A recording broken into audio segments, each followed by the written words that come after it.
Hello everyone, we are studying about the direct acting sympathomimetic drugs and sympathomimetic drugs are all those drugs which are mimic the action of sympathetic nervous system. We were discussing about epinephrine, and this epinephrine has effect on cardiac system. Yes, on a heart, what it produces on heart, this epinephrine has its action as this is a heart and there is something which is called SA node. Yes, I think no need to write S node. There's something SL node, there is an AV node, and there is myocardium.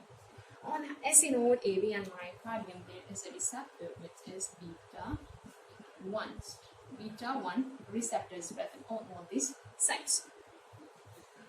Now, this epinephrine, while acting on these beta 1 receptors, it will lead to the action. Thus, epinephrine, when act on beta 1 receptors, it increases the rate of contractility, thus it increases heart rate. Increases heart rate means it have a positive chronotropic action. While acting on myocardium, it will increase stroke volume, means it will increase contractility. Here the rate will be increased, so it's called increased heart rate, and by increasing contractility of myocardium, it will increase stroke volume. Yes, it is an increased stroke volume.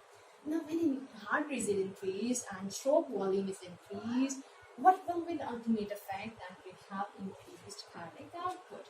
These both increases cardiac output. Means positive chronotropic action, positive inotropic action leads to the increased cardiac output.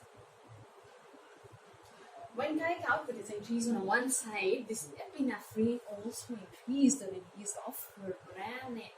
Do you know what is this renin actually? Yes, renin is something related with angiotensin 2. So it increases the release of this renin, and this will lead to increased vasoconstriction. Vasoconstriction will be there. There is increased vasoconstriction. So by acting on a heart, it increases cardiac output. By acting on renin in the vasculatures, it will cause vasoconstriction, thus increase systolic blood pressure, while little bit effect on diastolic blood pressure. Then the second effect. Now let's have a look at what happens to the respiratory system.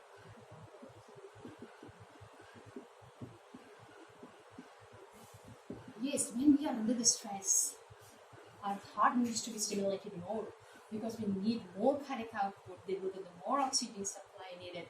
So our respiratory system should be activated. In the respiratory system, there is something which is called trachea, bronchi, bronchioles, and then we have alveoli, and there is a blood vessel obviously here near the alveoli, and this cross section of alveoli of this blood vessels has revealed that there are smooth muscles present in it, and these smooth muscles have beta 2 receptors, and this epinephrine, while acting on beta 2 receptors, will inhibit this smooth muscle, which causes bronchodilation. Yes, we can summarize this. And there's epinephrine, and this epinephrine acts on beta 2 receptors. It will lead to inhibit smooth muscles. Obviously, if it will be activated, it will be vasoconstriction. If it is inhibited, then it will lead to vasodilation. It will lead to vasodilation, and ultimately our needed effect, that is bronchodilation. By increased bronchodilation, the volume of the oxygen supply will be increased, and this will support to us and to cope the stress. What happens with the glycemia? Yes, what happens with the glycemia? It leads to hyperglycemia. It leads to, third action is hyperglycemia. glycemia. There is skeletal muscle. Yes, in the skeletal muscle, the glucose is converted into glycogen. Yes, this glucose is converted into glycogen, and when needed, this glycogen is converted back into glucose, and this glucose is transported to the blood circulation. Now, this conversion of glycogen into glucose, what is this called? The glucose. This process is termed as glycogenolysis. Now, this glycogenolysis is through beta-2 receptors. And this epinephrine, while acting on beta-2 receptors, it will lead to increased glycogenolysis. It will increase the release of glucose and more glucose in the blood. This leads to the hyperglycemia. Then what happens with the lipolysis? Lipolysis. There is something which is called adipocytes. Let's draw an adipocyte. This is an adipocyte, and in the adipocyte there is triacylglycerol. Yes, epinephrine, while acting this catecholamine on adipocyte leads to lipolysis to the adrenergic activity, to the agonist activity on beta receptors of adipose tissues. And by stimulation of this tissues, it will cause stimulation of or activation of adenylyl cyclase. In this adipocyte, it will activate adenylyl cyclase. And do you know this adenylyl cyclase is responsible for what? It is responsible to convert GMP into cyclic AMP, and this cyclic AMP is responsible for the breakdown of this triacylglycerol, and it will lead to the free fatty acids, production of free fatty acid and glycerol. So it's called lipolysis as well.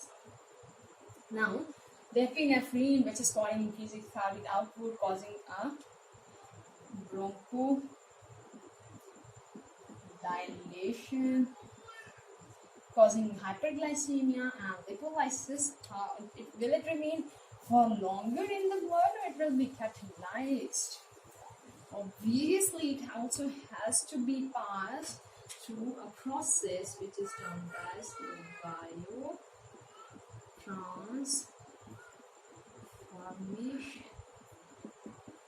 biotransformation. And this biotransformation of epinephrine occurs through mouth. That is, yes, monoamine oxidase and another enzyme that is catechol O methyltransferase. These both leads to the biotransformation of this epinephrine, and which has a cofactor also with it, and then final metabolites, which is methamphetamine or methamphetamine, and and other also a factor with it, and this will be more solvent in the urine. Now, NCONT will cause catalysis of epinephrine, leads to this epinephrine to be catalyzed, to be broken down by MAO-NCONT, and will be released to the urine. Is it clear till here? Yes. So we can further lead to that what are the uses, therapeutic uses. Okay, therapeutic uses we can discuss along the side. If it causes bronchodilation, so where we can use this drug? Yes, we can use in the case of bronchospasm. Therapeutic use includes that number one, that is bronchospasm. When there is a bronchospasm and epinephrine is given, epinephrine acts on beta-2 receptors, it causes bronchodilation, and this severe bronchospasm is treated. So epinephrine is a drug of choice in case of bronchospasm to increase the respiratory action, and it increases it spontaneously. When subcutaneously it is given, then the respiratory system is stimulated much. So in the case of asthma, it is also effective. For course, where there is a bronchoconstriction, it causes bronchodilation, and it is effective in that case. Or in the case of anaphylactic shock. In the case of anaphylactic shock, how this epinephrine works. Anaphylactic shock. Yes, anaphylactic shock is a shock due to any of the hypersensitivity reactions, and this epinephrine is also responsible to decrease the histamines, or it is also decreases the stimulator of hypersensitivity, thus it treated the anaphylactic shock. It has activity on cardiac system as well.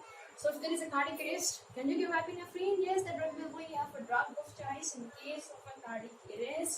When there is cardiac arrhythmia and we want to restore the activity of a heart, then epinephrine is a drug of choice.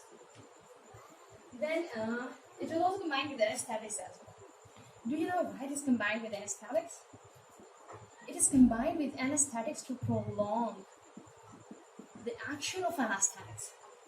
Whenever it is given with anesthetic, for example, if it is given an IV route, then it's called vasoconstriction on that IV site, and by vasoconstriction it increases or prolongs its action, that it will remain for a longer period of time there. But it's given in a dilutions, in 100,000 dilution, in a one, and anesthetic will be given in 100,000 dilution of epinephrine. So these were the therapeutic uses of epinephrine, that epinephrine have action, that it's used in bronchospasm, in anaphylactic shock, in combination with anesthetics. Then what is the pharmacokinetic? It is a drug which is preferably given with IM route because have rapid absorption. It can also be given by IV route when we need rapid action. Yes, but oral administration is not recorded. You can give by IV, you can give by IM, but don't give by oral because it will be degraded by COMT there. So by acting on a COMT, it will be degraded. So it cannot be used for action. What are the adverse effects? This epinephrine, while having so much actions or effects, it has some of the side effects. There are some of the adverse effect that it causes CNS disturbance. What it causes? It causes CNS disturbance. Adverse effects include CNS disturbance. In CNS, epinephrine leads to the side effects: anxiety, fear, tension, headache. Why headache? Headache because there is increased vasoconstriction, and increased by vasoconstriction there was severe increase in the blood flow, blood pressure, that will lead to this headache in the CNS. So it leads to headache. It will lead to anxiety. Yes, it will lead to fear and tension. That's why whenever you are in the stress condition, you feel fear and tension. Yes. Then it can cause cardiac arrhythmias. It can also lead to cardiac arrhythmias if given for prolonged arrhythmias, and it can also lead to hemorrhage. So hope till here you are clear with epinephrine. If I'll summarize it, that epinephrine is a catecholamine, which is direct acting sympathomimetic drug, which mimics the action of sympathetic nervous system, and it have the affinity for alpha 1 beta and beta 2 receptors. By acting in the heart, increases the cardiac output. By acting on bronchi, causes bronchodilation, increases the glucose in the blood, causes electrolysis. So it can be used in bronchospasm, in the cardiac arrest. But to remember that when epinephrine is given to the diabetes mellitus patient, then you should increase the dose of insulin because it's for the hypoglycemia. So hope it's clear till here. Thank you for watching the video. Keep watching and don't forget to subscribe our channel. Thank you so much.